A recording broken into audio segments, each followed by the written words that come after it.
Hello, dear traders. The US stocks witnessed a sell-off last week amid fears that coronavirus could deliver a supply shock to the global economy.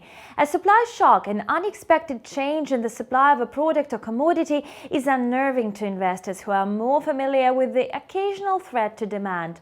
So concerns over broken supply chains are the reason why investors are fleeing risky assets. The key Wall Street indices extended their losing streak on Friday, February 28th. The spread of coronavirus outside of China pushed indices into correction territory. The speed of the slump was extraordinary, with the S&P 500 falling from a record close into correction in just 6 trading days. Thus, the S&P 500 lost 0.8% on Friday to close at 2,954.22. For the week, it lost a solid 12.4%.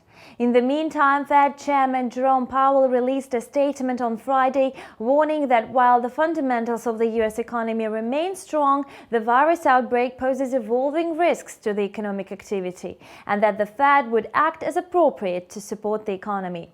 The Dow fell by 1.39% on Friday to end at 25,409.36. For the week, it lost 13.04%.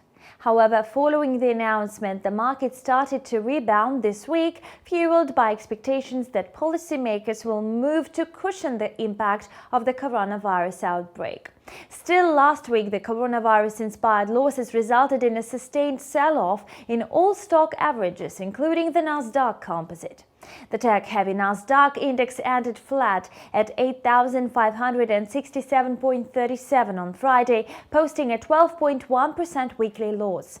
According to analysts, in the near term, stocks and other risky assets are expected to respond negatively to any signs of deterioration in economic data. So far, big US corporations have dominated the virus-related business disruption headlines.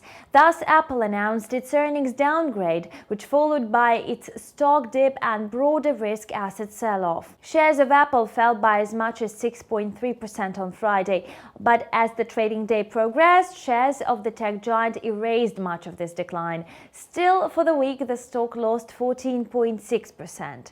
A slower-than-expected return to normal operations at iPhone suppliers in China meant iPhone supply became temporarily constrained.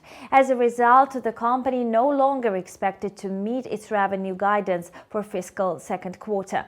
Shares have fallen by a total of 17% since this announcement.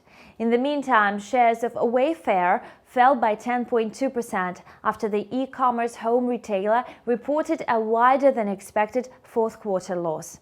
The company's stock closed at 63.21 on Friday. For the week, it lost 23.22%. You've watched Weekly Financial Review on InstaTV. Subscribe to our YouTube channel to always keep track of the latest financial events. See you back soon.